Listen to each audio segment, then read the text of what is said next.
Welcome to Unraveled Tales, where the drama of neighborhood feuds and HOA madness unfolds before your eyes. In today's story, a heartfelt decision to care for a beloved grandmother spirals into an all-out neighbor feud, turning minor grievances into a full-blown battle for peace and sanity. I've always believed that home is where the heart is, and sometimes that heart is a complicated mix of love, duty, and occasional irritation. Over the past 5 years, my life has taken an unexpected turn, and while the journey has been filled with warmth and togetherness, it has also been marred by daily challenges, misunderstandings, and conflicts that have tested my patience and resolve. In 2019, my world changed with the loss of my beloved grandfather to cancer. His passing left a void in our family, a gap that was felt by everyone, especially my grandmother.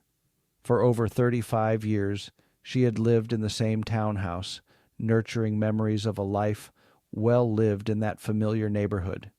My partner and I made a heartfelt decision to move in with her.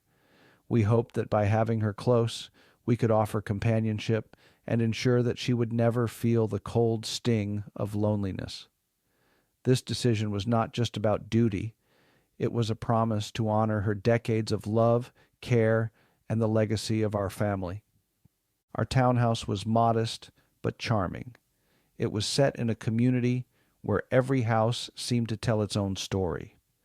Adjacent to our property was a neighbor, a man in his late 60s, and his wife.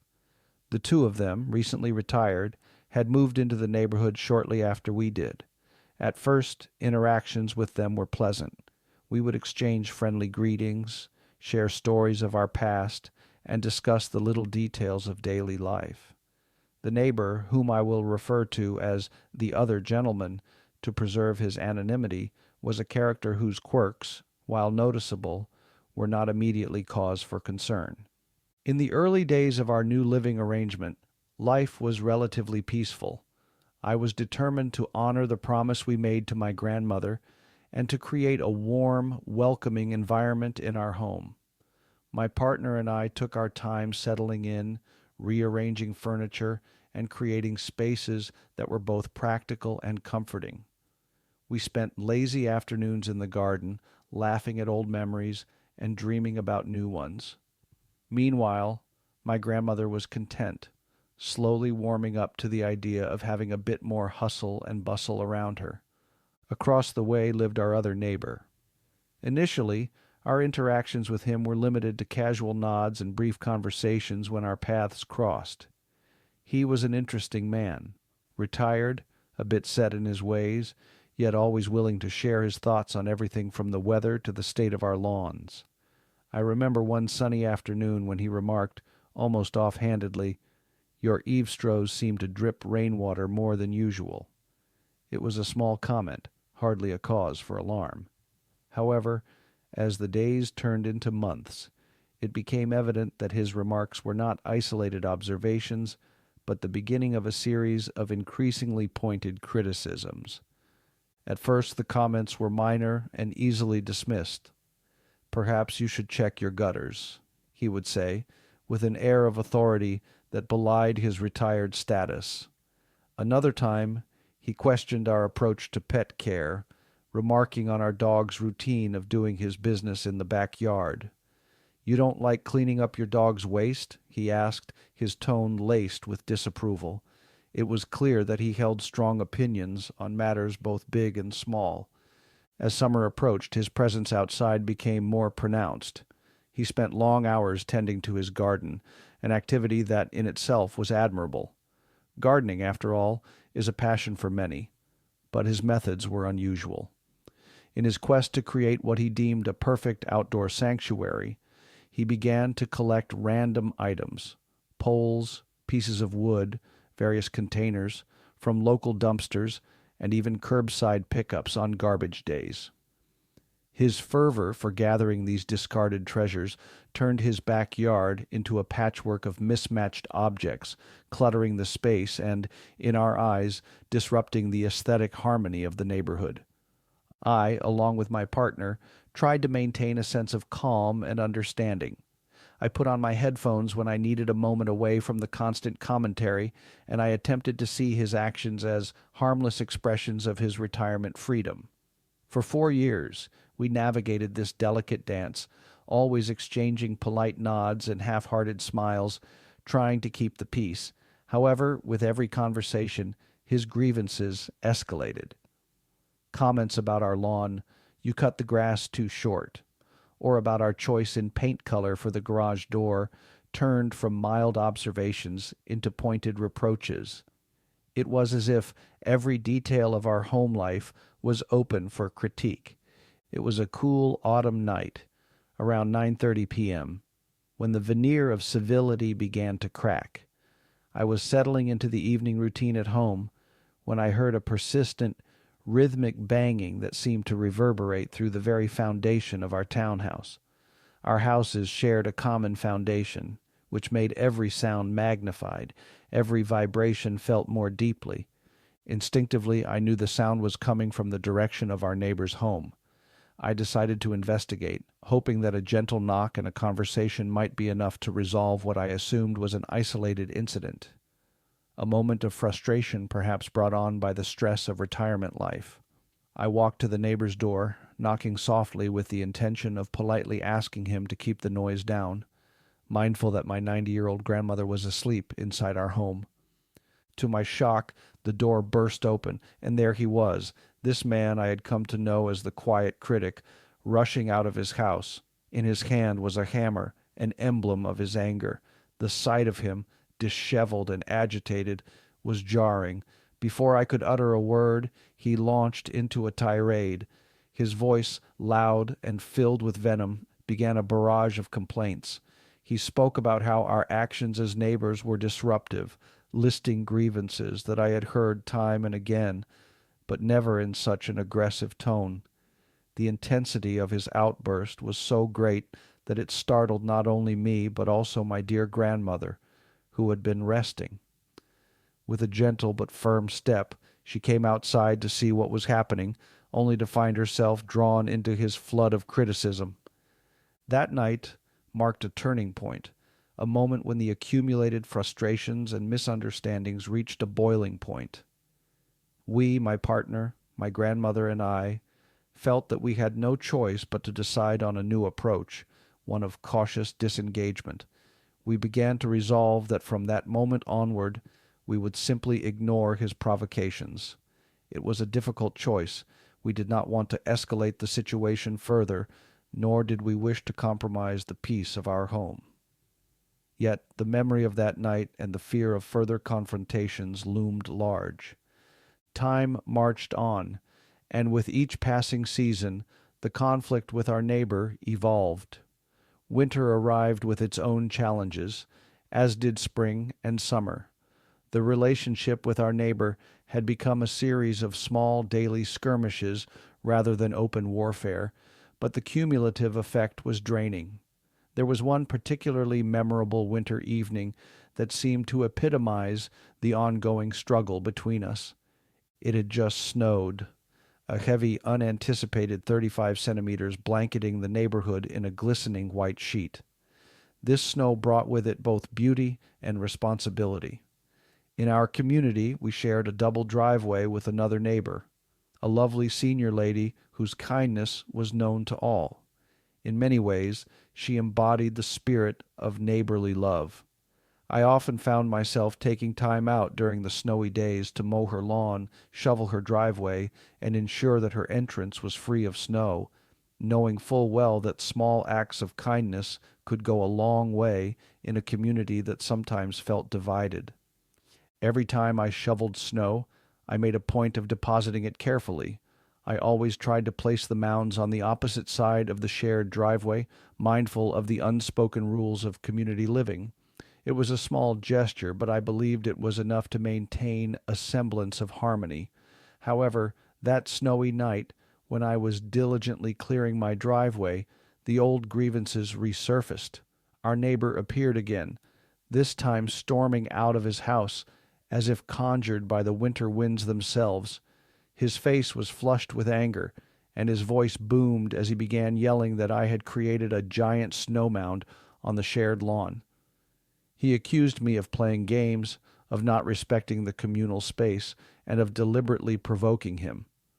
I tried to explain calmly, I rarely deposit snow here, and I always aim to place it on the opposing lawn. But he refused to listen, his anger consuming any room for reason. His wife, who had often appeared to be the calmer of the two, stepped forward with a measured voice, urging him to calm down and to consider that we were all trying our best. Instead of heeding her plea, he turned his ire towards her, escalating the confrontation even further. In the months and years that followed, I found myself at a crossroads. On one side was my commitment to my family, particularly my 90-year-old grandmother, who had given so much of her life to this community. On the other side was the relentless strain of living next door to someone whose actions and words had steadily eroded the tranquility of our home.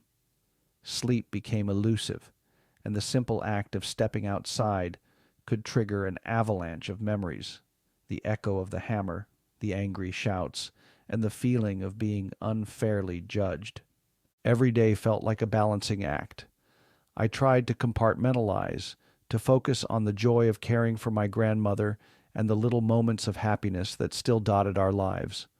I took solace in small routines, making tea in the early morning light, tending to a small garden patch we had cultivated in our backyard, and even in moments of quiet reading by the window.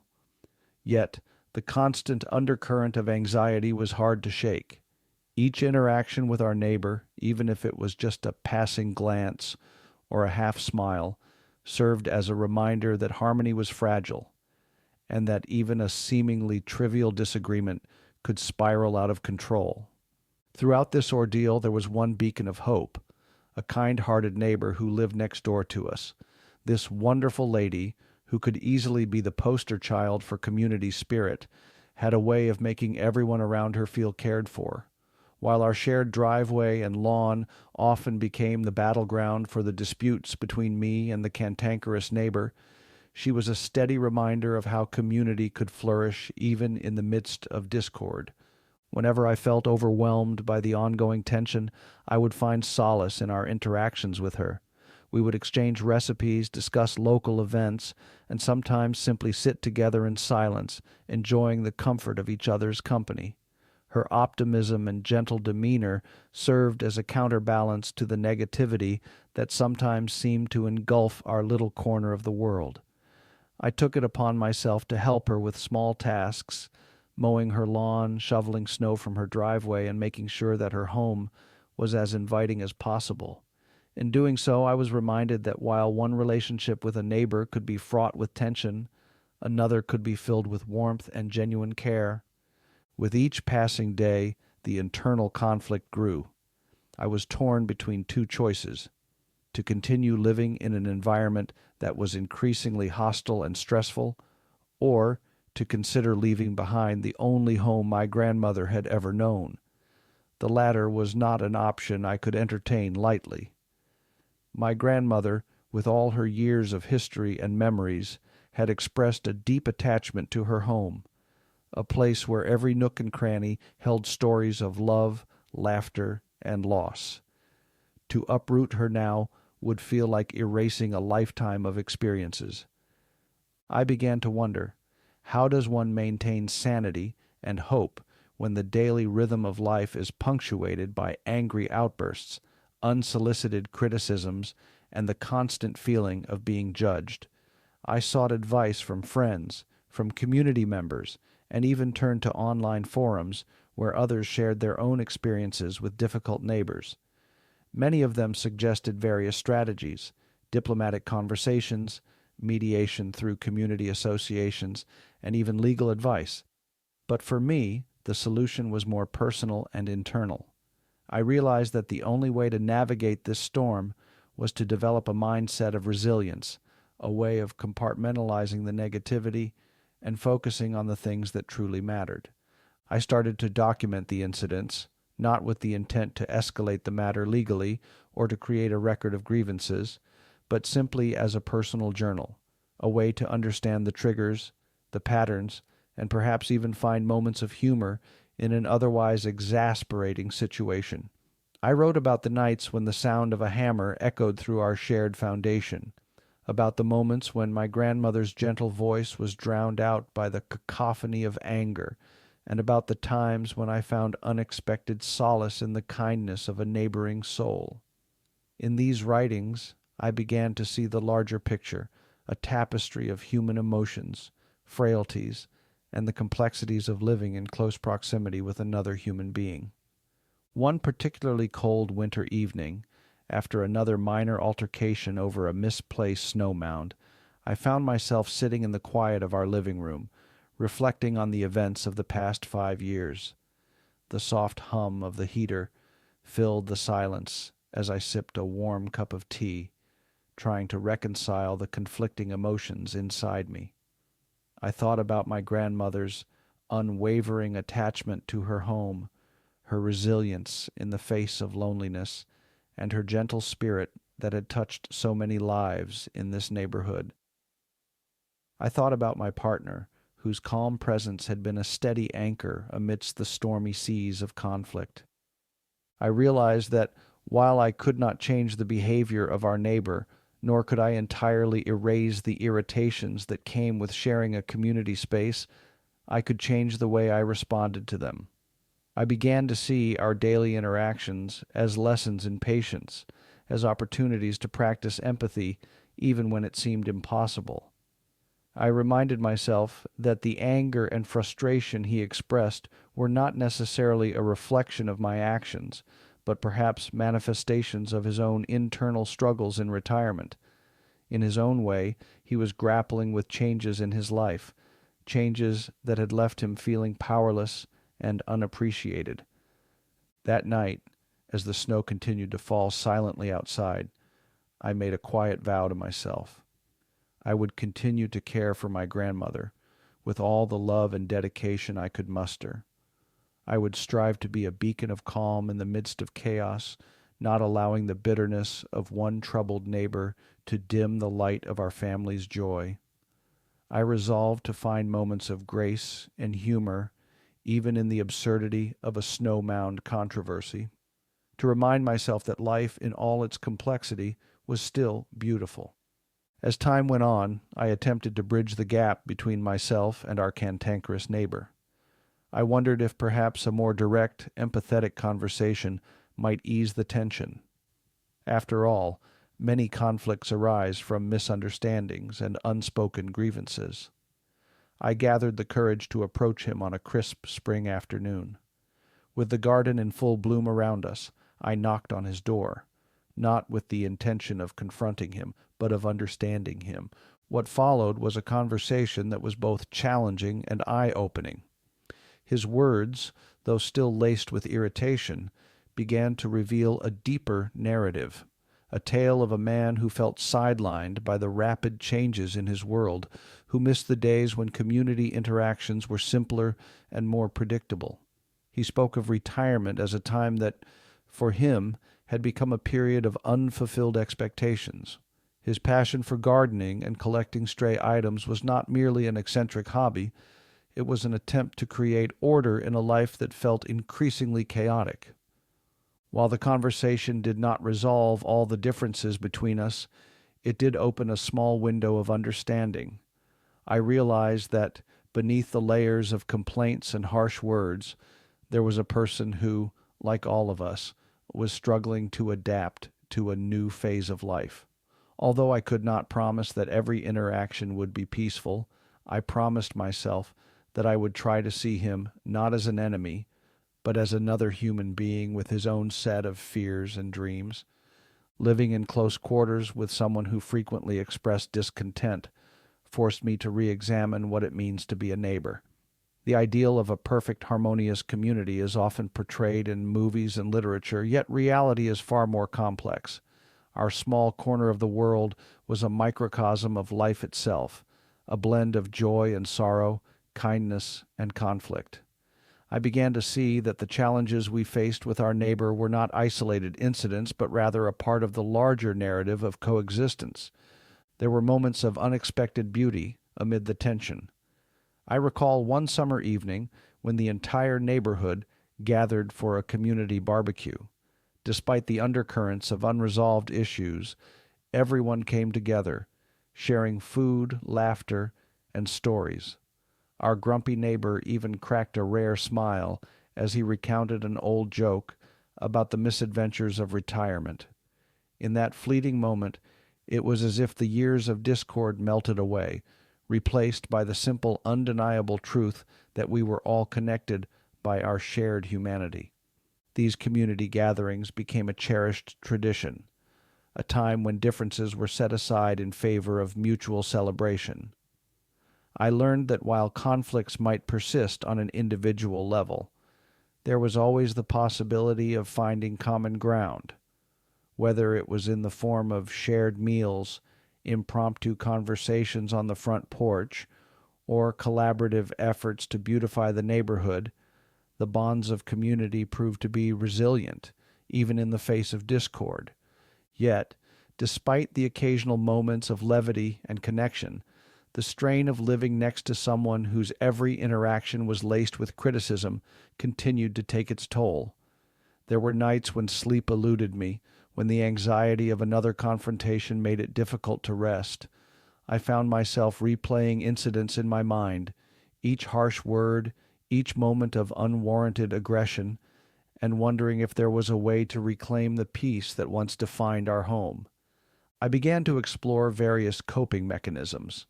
Meditation became a nightly ritual, a way to center myself and let go of the negativity that seemed to cling to every interaction. I took long walks in the early hours of the morning, when the world was quiet and the only sounds were the gentle rustling of leaves and my own measured footsteps. I even started attending a local community center's mindfulness classes, where I met others who were grappling with similar challenges. In sharing our stories, I realized that I was not alone. Many had faced difficult neighbors, and many had found ways to heal and move forward. I also reconnected with the older parts of our neighborhood. I visited local historical sites, read about the founding families, and listened to the stories of longtime residents. This exploration reminded me that every community, no matter how troubled it might seem at times, had layers of history, resilience, and unexpected beauty. It reinforced my belief that our present struggles were but a small chapter in a much larger, ongoing narrative. As the years passed, the dynamic with our neighbor began to shift subtly. Perhaps it was the slow, steady work of introspection and community building, or maybe it was simply the passage of time that softened the sharper edges of our encounters. While I would never say that all disagreements disappeared, I began to notice that the moments of conflict were interspersed with periods of quiet coexistence. There were days when he would tend to his garden without a word of complaint, when he might even offer a nod of acknowledgement as I passed by. These small gestures, though hardly transformative, were enough to suggest that maybe, just maybe, our neighbor was beginning to change. I realized that the journey was not about forcing a complete transformation of someone else, but about finding a way to live with the complexities of human relationships. My commitment to my grandmother, my partner, and myself meant accepting that life was full of imperfections, and that part of growing up was learning how to navigate them with grace and compassion. I continued to advocate for the well-being of our shared community, always seeking to foster an environment where respect and kindness could prevail, even if that meant sometimes accepting the frustrations as part of the tapestry of our lives. Today, as I look back on the past 5 years, I see a journey marked by trials, growth, and the enduring strength of familial bonds. My grandmother's presence remains a comforting constant, a reminder of where I come from and the love that sustains me. My partner's steady support has been a guiding light, even on the darkest days. And even our challenging neighbor, with all his eccentricities and outbursts, has inadvertently taught me lessons in patience, empathy, and the importance of community. I no longer dwell solely on the negative moments. Instead, I focus on the beauty that exists even in imperfection. Every day is a mosaic of small victories, a kind word from a neighbor, a shared laugh over an old joke, the quiet satisfaction of maintaining a home filled with memories. I have learned that while we cannot control the actions of others, we can control our responses. By choosing compassion over confrontation, by seeking understanding rather than harboring resentment, I have found a way to coexist in a world that is, after all, beautifully imperfect. As I pen down this account of the past half-decade, I am filled with a deep sense of gratitude. I have learned that life is a series of intertwined stories, some filled with joy, others with pain, and many with a mixture of both. The experience of living next to someone whose perspective was often clouded by discontent has been challenging, yet it has also enriched my understanding of what it means to be human. I have learned that resilience is not the absence of pain or frustration, but the ability to rise above it, to find moments of light even in the deepest shadows. I have come to appreciate the importance of family and community, of finding beauty in unexpected places, and of understanding that sometimes the most profound lessons are taught by the people we least expect. Looking ahead, I remain committed to nurturing the relationships that matter most. I continue to invest time and care in my grandmother's well-being, ensuring that her home remains a sanctuary of love and comfort. I strive to be a patient and understanding neighbor, even when faced with challenges. And I am always on the lookout for moments of connection, a shared smile, a brief conversation, or even a quiet acknowledgement that despite our differences, we are all in this together. In the grand tapestry of life, every thread, no matter how fraught with tension or colored by frustration, plays a role in creating a picture of resilience, hope, and unexpected beauty. My experience over these 5 years has been a poignant reminder that even the most challenging relationships can lead to personal growth. They can force us to question our assumptions, to develop a deeper understanding of human nature, and to find strength in places we never imagined. I now see that our neighborhood, with its mix of harmonious and discordant notes, is a microcosm of life itself. Each day, as I step outside into the crisp morning air or watch the sunset from our small patio, I am reminded of the fragile balance that holds us together. It is a balance that requires effort, understanding, and above all, compassion. So, what would I do if faced with the same circumstances again? I would continue to hold on to the hope that love and community can triumph over discord. I would seek every opportunity to bridge gaps with understanding and to find common ground in the simplest acts of kindness.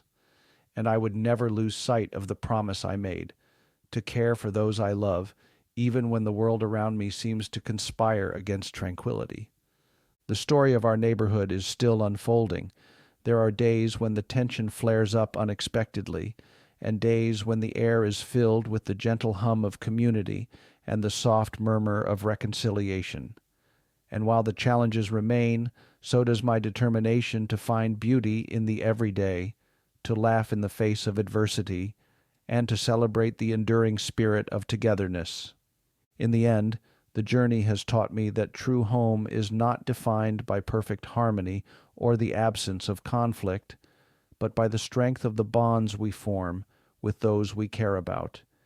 It is in the shared moments of laughter, the quiet evenings spent in reflection, and even in the heated debates over a misplaced snow mound that we truly come alive. And it is through these experiences that we learn to navigate life with empathy, resilience, and an unwavering commitment to the people who matter most.